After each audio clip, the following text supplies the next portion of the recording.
हम बात कर लेते हैं थर्मोडायनेमिक इक्विलिब्रियम के बारे में। थर्मोडायनेमिक इक्विलिब्रियम, तो सबसे पहले तो हम इक्विलिब्रियम को समझ लेते हैं कि इक्विलिब्रियम क्या होता है। अब इक्विलिब्रियम की टर्म फिजिक्स में भी यूज़ की जाती है और केमिस्ट्री में भी। तो केमिस्ट्री में इक्विलिब्रियम थोड़ा अलग तरीके से डिफाइन किया जाएगा और फिजिक्स में अलग तरीके से। तो केमिस्ट्री में क्या होता है कि जब किसी सिस्टम के अंदर नो नेट चेंज आ रहा होगा तो हम कहेंगे कि वो सिस्टम इक्विलिब्रियम में है, यानी किसी किस्म का कोई केमिकल या फिजिकल चेंज नहीं आ रहा।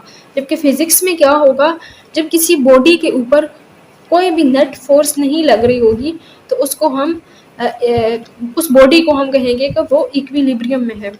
जैसे हमने दो कंडीशंस पढ़ी थी, फर्स्ट कंडीशन थी एक और सेकंड कंडीशन थी। फर्स्ट कंडीशन में हमने कहा था कि बॉडी के ऊपर किसी किस्म की कोई फोर्स नहीं लग रही, तो बॉडी अपनी जगह पर रुकी रहेगी। और सेकंड कंडीशन में हमने पढ़ा था कि जो नेट फोर्स है बॉडी के ऊपर वो ज़ीरो है। जैसे फॉर एग्जांपल ये अगर एक बॉडी है और इसके ऊपर इधर से एक फोर्स लग रही है और एक फोर्स इधर से, दोनों फोर्सेस का मैग्नीट्यूड जो है वो सेम है लेकिन इनका डायरेक्शन अपोजिट है। तो हम कह सकते हैं कि इस बॉडी के ऊपर नेट फोर्स नहीं लग रही, क्योंकि दोनों फोर्सेस एक दूसरे के इफेक्ट को कैंसिल कर रही हैं।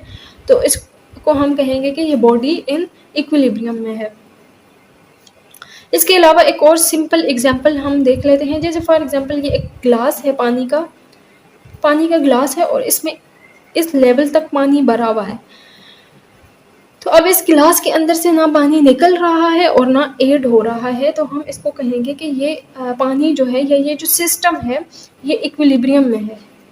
और इस किस्म के इक्विलिब्रियम को जिसमें कोई चेंज ना हो रहा हो तो उसको हम कहेंगे स्टैटिक इक्विलिब्रियम, यानी हर चीज़ रुकी हुई है अपनी जगह के ऊपर। और एक दूसरा केस हम देख लेते हैं जिसमें फॉर एग्जांपल ये एक ग्लास है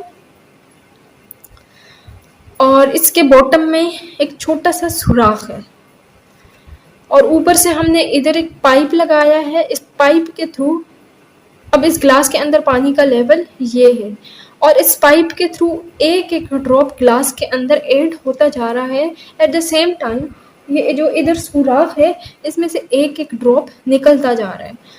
अब शर्त यह है कि ऊपर से जितना पानी ऐड हो रहा है उतना ही इधर से निकल रहा है, तो इस पानी के लेवल में नेट चेंज नहीं आएगा, यानी इस पानी का लेवल इतना ही रहेगा। तो इस किस्म ये वाली जो स्टेट है इक्विलिब्रियम की, इसको हम कहेंगे डायनेमिक इक्विलिब्रियम। डायनेमिक का मतलब होता है चलता हुआ और इक्विलिब्रियम का मतलब होता है कि नो नेट चेंज। तो अब अगर हम इधर गौर करें तो चेंज हो रहा है, जो ग्लास के अंदर पानी है वो चेंज हो रहा है, ऊपर से और पानी आता जा रहा है और नीचे से इसके अंदर वाला जो पानी था वो निकलता जा रहा है। तो पानी तो चेंज हो रहा है लेकिन जो नेट पानी का जो लेवल है उसके अंदर नेट चेंज कुछ भी नहीं आ रहा, तो इसको हम कहेंगे डायनेमिक इक्विलिब्रियम। तो थर्मोडायनेमिक्स में इक्विलिब्रियम को हम डिफाइन कर लेते हैं। When macroscopic properties of system in various phases do not undergo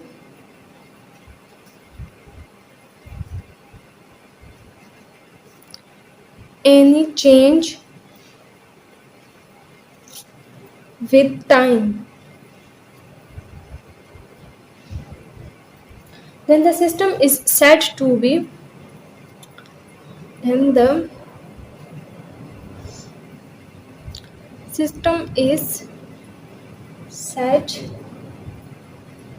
to be in thermodynamic equilibrium। अब तीन किस्म के थर्मोडायनेमिक इक्विलिब्रियम हम पढ़ेंगे। सबसे पहला जो इक्विलिब्रियम है वो हम थर्मल इक्विलिब्रियम पढ़ लेते हैं। थर्मल इक्विलिब्रियम का मतलब है कि बॉडी के अंदर हीट का फ्लो नहीं हो रहा। जैसे लेट्स सपोज हम मान लेते हैं कि ये एक बॉडी है, कंडक्टिंग है, इसकी एक साइड 0 डिग्री सेल्सियस पे है और दूसरी साइड 100 डिग्री सेल्सियस पे है। तो इस किस्म की जब कंडीशन होगी तो हीट फ्लो होगा from hot part to the cold part. कुछ टाइम बाद दोनों साइडों का जब टेम्परेचर बराबर हो जाएगा, जैसे फॉर एग्जांपल ये भी 50 डिग्री सेल्सियस और इस साइड पे भी 50 डिग्री सेल्सियस, तो जब सिस्टम के दोनों पार्ट्स में टेम्परेचर बराबर हो जाएगा तो हीट का फ्लो अब इधर नहीं होगा। तो हम इस किस्म की कंडीशन को कह सकते हैं कि ये अब थर्मल इक्विलिब्रियम में है। Thermal equilibrium.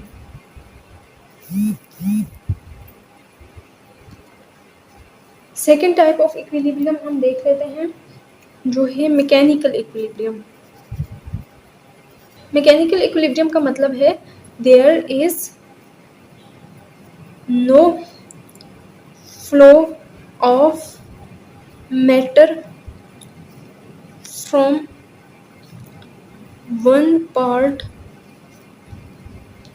To the other part of the system.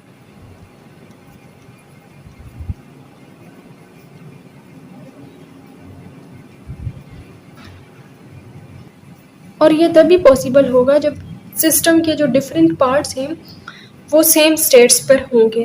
जैसे लेट्स सपोज हम मान लेते हैं कि ये इधर सिस्टम है और इस सिस्टम का ये वाला पार्ट जो है इसके अंदर प्रेशर ज़्यादा, ये सिस्टम के अंदर गैस है, सिस्टम हमारा गैस से बना हुआ है।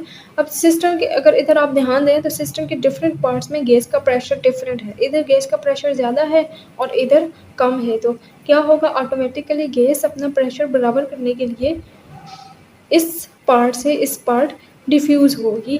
तो आफ्टर सम टाइम गैस के सिस्टम के दोनों पार्ट्स में गैस का प्रेशर सेम हो जाएगा। तो जब दोनों सिस्टम के सारे पार्ट्स में गैस का प्रेशर सेम हो जाएगा तो अब इस केस में नेट जो मैटर का फ्लो है वो पॉसिबल नहीं होगा। नेट मैटर का फ्लो जो है वो ज़ीरो हो जाएगा। तो हम इस कंडीशन पे सिस्टम को कह सकते हैं कि system is in the mechanical equilibrium.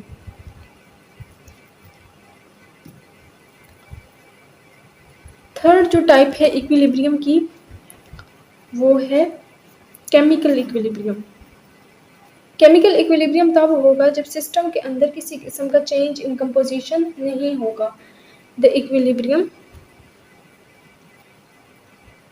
In which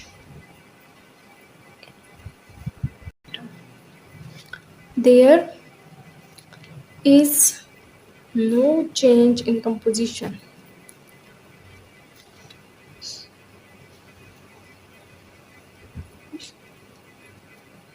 in any part of system, any part of system with the passage of time। और ये तभी होगा जब रेट ऑफ फॉरवर्ड और रेट ऑफ रिवर्स रिएक्शन दोनों बराबर हो जाएंगे। Let's suppose A and B आपस में रिएक्ट करके बना रहे हैं C and D forward reaction में। अब वापस से ये सी और डी रिवर्स रिएक्शन में बना रहे हैं ए और बी। तो वो वाला पॉइंट जब दोनों रेट ऑफ फॉरवर्ड और रेट ऑफ रिवर्स रिएक्शन दोनों बराबर हो जाएंगे तो उस पॉइंट को हम कहेंगे कि ये अब ये जो सिस्टम है वो केमिकल इक्विलिब्रियम में है।